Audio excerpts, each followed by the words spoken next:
یہ آپ کی جماعت کی خدمات ہیں.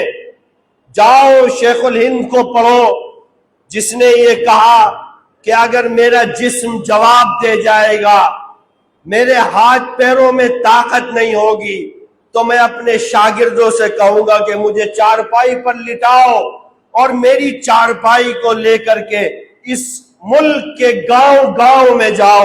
میں ہر گاؤں میں جا کر کے یہ اعلان کروں گا کہ انگریز کی غلامی حرام ہے. آپ پڑھیے مولانا ابوالکلام آزاد کو پڑھیے. ہمارے حضرت مولانا اختر الاسلام صاحب ابھی بڑی خوبصورت ان کا ذکر کر رہے تھے، بڑے عمدہ واقعے کے ساتھ. امام الہند، بھارت رتن مولانا ابوالکلام آزاد. آپ ڈاکٹر امبیڈکر کو پڑھیے. ہم یہ سمجھتے ہیں کہ آزادی اس وقت تک ادھوری ہے جب تک آخری شور پر بیٹھے ہوئے ویکتی کو اس ملک میں یہ احساس نہ کرا دیا جائے کہ تمہارا کلچر بھی محفوظ ہے، تمہاری عبادت گاہیں بھی محفوظ ہے، تمہارے مدارس بھی محفوظ ہیں، تمہاری پرمپرائیں بھی محفوظ ہیں، تمہاری زبانیں بھی محفوظ ہیں. جب تک یہ احساس بھارت کے ایک ایک ناگرک کو نہیں ہو پائے گا، اس وقت تک گاندھی، مولانا آزاد اور ڈاکٹر امبیڈکر کا خواب شرمندہ تعبیر نہیں ہو پائے. اور یہ بات ہم شروع سے کہہ رہے ہیں کہ بھائی یہ بڑا خوبصورت ملک ہے. دنیا میں آپ کو ایسا ملک نہیں ملے گا جہاں پر دھارمک وبھنتاؤں میں ایکتا، راجنیتک وبھنتاؤں میں ایکتا، سانسکرتک وبھنتاؤں میں ایکتا، انیکتا میں ایکتا والا ملک آپ کو دنیا میں کہیں نہیں ملے. آپ جاؤ یورپ کے اندر، پتہ چلے گا کہ صاحب عرب سے ٹرانسفر ہو کر کے، عرب سے پلائن کر کے لوگ آ گئے. آپ ترکی میں جاؤ تو پتہ چلے گا یورپ سے لوگ ہجرت کر کے آ گئے. لیکن اس ملک میں آپ کسی سردار کو اٹھاؤ گے، وہ بھی کہے گا کہ میں نے بھارت کی مٹی سے جنم لیا ہے. کسی جین کو اٹھاؤ گے، وہ بھی کہے گا میں نے بھارت کی مٹی سے جنم لیا ہے. مسلمان کو اٹھاؤ گے، وہ بھی کہے گا میں نے بھارت کی مٹی سے جنم لیا ہے. جس دھرم کے آدمی کو اٹھاؤ گے وہ یہی کہے گا کہ میں کہیں سے آیا نہیں ہوں بلکہ میں نے بھارت کی مٹی سے ہی جنم لیا ہے.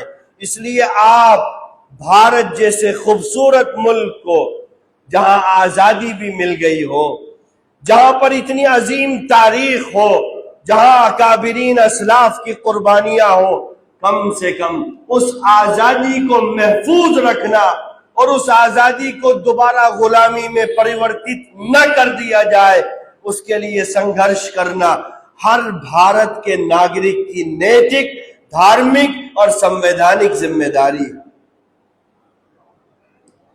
آپ دیکھیں گے ہم کو کہا جاتا ہے کہ صاحب آپ نے دھرم کے نام پر ملک لے لیا. ہم نے کوئی دھرم کے نام پر ملک نہیں لیا ہے. جمعیت علماء ہند، حضرت مولانا حسین احمد مدنی، امام الہند مولانا ابوالکلام آزاد، مجاہد ملت مولانا حفظ الرحمان سوہاروی اور دارالعلوم دیوبند کی پوری قیادت ایک طرف تھی. ہم ایک ساتھ اعلان کر رہے تھے کہ صاحب ہمیں دھرم کے نام پر کسی نئے ملک کی ضرورت نہیں ہے.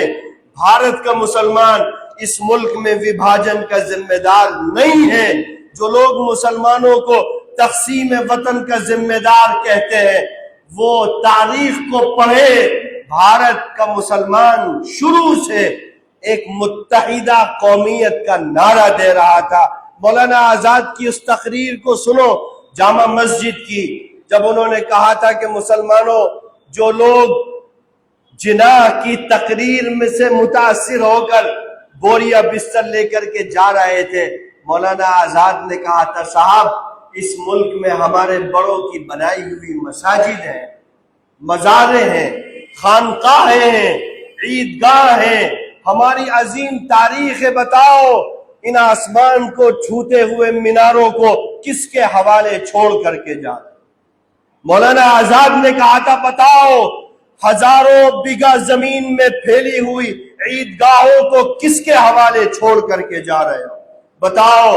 خواجہ معین الدین چشتی رحمت اللہ علیہ، خواجہ اجمیری رحمت اللہ علیہ، خواجہ بختیار کاکی رحمت اللہ علیہ، حضرت نظام الدین اولیاء رحمت اللہ علیہ، ان کے عظیم تاریخی مزاروں کو بتاؤ کس کے نام پر چھوڑ کر کے جا رہے ہو؟ ہم نے شروع سے تقسیم کی مخالفت کی تھی. آپ دیکھ لو، ہم نے کہا تھا کہ قومیں وطن سے بنتی ہیں، قومیں مذہب سے نہیں بنتی ہیں. اور جناب رسول اللہ صلی اللہ علیہ وسلم نے جو ریاست مدینہ بنائی تھی وہ بھی وطن کی بنیاد پر بنائی تھی، مذہب کی بنیاد پر نہیں بنائی تھی. مذہب کے نام پر ایک ملک بنا، لیکن 25 سال بھی وہ اپنی شکل پر باقی نہیں رہ سکا. حالانکہ دھرم بھی ایک ہے، مسلک بھی ایک ہے، طریقہ کار بھی ایک ہے، لیکن 25 سالوں میں وہ ملک 2 ملکوں میں تقسیم ہو گیا.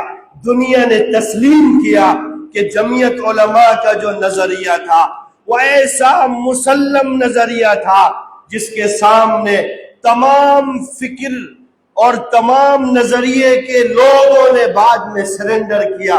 یہ آپ کا اتہاس.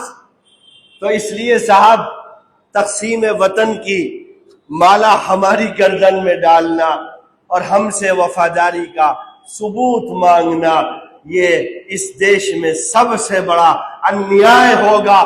میں آخر کی 2 باتیں ذکر کر کے اپنی بات ختم کرتا ہوں. آج کل مسائل ہیں ملک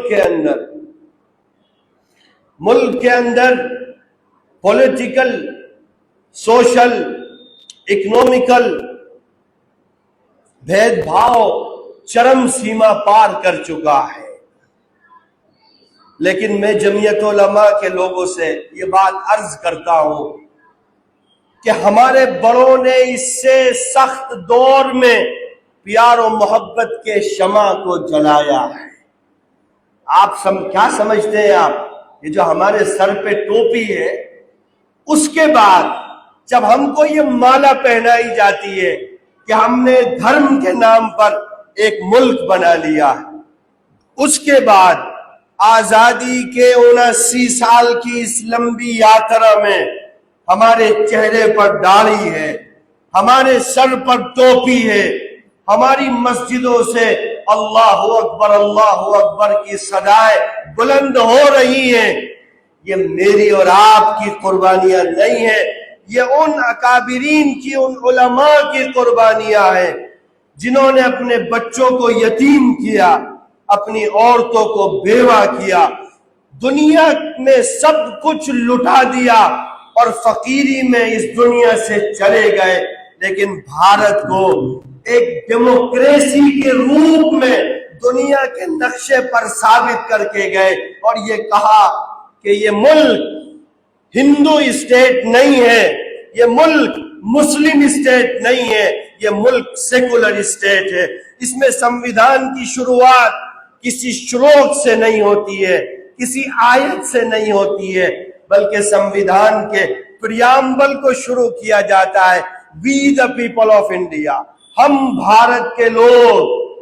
یہ بتایا گیا کہ بھارت کسی اسپیسیفک وچار دھارا اور کسی مخصوص رنگ اور مذہب کی وراثت نہیں ہے، بلکہ اس ملک میں پیدا ہونے والے ہر شہری کو آزادی ہوگی مذہبی اعتقاد کو لے کر کے، فکری اعتقاد کو لے کر کے، زبان کے مسئلے کو لے کر کے. آج جو لوگ اس ملک کو ہندو راشٹر بنانے کی بات کر رہے، وہ حقیقت میں بھارت کے لیے ہندو راشٹر کی ڈیمانڈ کرنا یہ سویم راشٹر دروہ ہے، یہ سویم بھارت کے سنویدھان کی آتما پر حملہ ہے. جب ایک ملک کو سیکولر اسٹیٹ آپ کہہ رہے ہو ہندو راشٹر بناؤ، کل کوئی کہے گا سکھ راشٹر بنا دو، کوئی کہے گا صاحب بدھسٹ راشٹر بنا دو، کوئی کہے گا جین راشٹر بنا دو. آپ کتنے بناؤ گے بھائی صاحب؟ اسی لیے مہاتما گاندھی نے کہا تھا وہ حیدری منزل سے وہ چٹھی جو اندھیرے میں، رات کے اندھیرے میں مہاتما گاندھی نے پنڈت جواہر لال نہرو کو لکھی تھی، اس چٹھی کو پڑھو، اس میں گاندھی کہتے ہیں ابھی آزادی کا سپنا ساکار نہیں ہوا ہے، ابھی آزادی کو دھراتل پہ اتارنے کے لیے اور سنگھرش کرنا پڑے گا۔ آپ گاندھی کو پڑھ لو، آپ سوامی وویکانند کے دیش میں رہنے والے لوگ، جس نے کہا کہ صاحب دنیا میں کہیں پر کسی پر بھی ڈسکریمنیشن ہو وہ بھارت میں آ جائے، بھارت اس کے لیے اپنی پلکوں کو بچھا دے گا۔ اگر سوامی وویکانند کے دیش میں چوراہے پر ایک آدمی کو صرف اس لیے مار دیا جائے کہ وہ اللہ اکبر اور لا الہ الا اللہ کا کلمہ پڑھتا ہے، تو یاد رکھنا ابھی گاندھی کی قربانی مکمل نہیں ہوئی ہے، ابھی آزادی ادھوری ہے۔ آزادی اسی وقت مکمل ہوگی جب ڈاکٹر امبیڈکر کے سمویدھان کی لائنوں کو اس دیش میں لاگو کر دیا جائے، دلتوں کے ساتھ اتیاچار بند ہوگا، آدیواسیوں کے ساتھ انیائے بند ہوگا، اور نئے نئے طریقوں سے زمینوں کو ہڑپا نہیں جائے گا، کھیتیوں کو لوٹا نہیں جائے گا، ووٹوں کو کاٹا نہیں جائے گا، تو صحیح معنی میں آزادی مکمل ہوگی۔ آج کا یہ دن جہاں ایک طرف ہمیں اپنے اکابرین کی قربانیاں یاد دلاتا ہے، وہیں دوسری طرف ان قربانیوں کو مشعل راہ بنا کر کے آگے ظلم اور جبر کے خلاف لڑنا بھی سکھاتا ہے، انیائی کے خلاف کھڑا ہونا بھی سکھاتا ہے۔ اس لیے بڑی خوبصورت بات کسی نے کہی ہے کہ اپنے اسلاف کی کردار کی تاریخ کو لکھو، اس سے اخلاف کی افزائش قد ہوتی ہے۔ میں سمجھتا ہوں کہ جمعیت علماء ہند سے جڑے ہوئے سبھی افراد گاؤں میں، گلیوں میں، محلوں میں جائیں گے اور ان اسلاف اور اکابرین کی خدمات کو، قربانیوں کو گھر گھر تک، محلے محلے تک پہنچائیں گے، تاکہ لوگوں کو یہ پتہ چلے کہ ہمیں الگ کر کے بھارت کی آزادی کی تاریخ کو مکمل نہیں کیا جا سکتا۔ اگر آپ سے کوئی پوچھے کہ آپ نے ملک کو کیا دیا ہے تو میں نے بہت کچھ بتایا، دو باتیں اور عرض کر دوں۔ آپ سے پوچھا جاتا ہے صاحب آپ نے تو کچھ بھی نہیں کیا، آپ نے تو دھرم کے نام پر ایک ملک بنا دیا۔ آپ پڑھنا اس وقت کی ووٹنگ کو کہ کن لوگوں کو ووٹ دینے کا ادھیکار تھا، بھارت کے عام ناگرک نے کسی ملک کی ڈیمانڈ نہیں کی۔ آپ پوچھنا، میں بہت بولتا ہوں، پوچھنا لوگوں سے کہ دیش کو IIT کس نے دی؟ جب بھارت کے لوگوں کے پاس ہوائی چپل پہننے کو نہیں تھے تو آپ کے لیڈر مولانا ابوالکلام آزاد کھڑگپور میں IIT کی بنیاد رکھ رہے تھے۔ بھارت کے ایجوکیشنل انسٹیٹیوٹ کو دیکھ لو، IIT کو ہٹا دو تو آپ 300 میں بھی کہیں شامل نہیں ہو۔ آپ پوچھو دنیا سے، یونیورسٹی گرانٹ کمیشن کس نے بنایا؟ سائنس سے جڑے ہوئے اداروں کو کس نے بنایا؟ آپ مسلمانوں سے وفاداری کا ثبوت مانگتے ہو۔ رکشا کے شیتر میں بھارت کو آتم نربھر بنانے والے، آج دنیا کے نقشے پر بھارت آنکھ میں آنکھ ڈال کے بات کرتا ہے، چاہے وہ پاکستان ہو، چاہے وہ اور دوسرے ملک ہو۔ کیوں؟ بھارت ایک ایٹمی طاقت ہے، ایک ایٹمی پاور ہے جس کو دنیا نظر انداز نہیں کر سکتی۔ اس ملک کو ایٹم بم دینے والے ڈاکٹر APJ عبدالکلام تھے۔ اگر آپ ان کے دھرم پر بات کرو گے، کسی رنگ پر بات کرو گے، بات بہت دور تک چلی جائے گی۔ اس لیے جوانوں کو، نئی نسل کو سامنے آنا چاہیے، اور ملک میں جو نفرت پھیلائی جا رہی ہے، جو عداوت اور دشمنیاں پھیلائی جا رہی ہیں، جو سیاہ بادل ہیں، ان کو ختم کر کے ایک نئے سورج کو طلوع کرنا ہے۔ اللہ تعالی ہمیں اور آپ کو ہماری اسی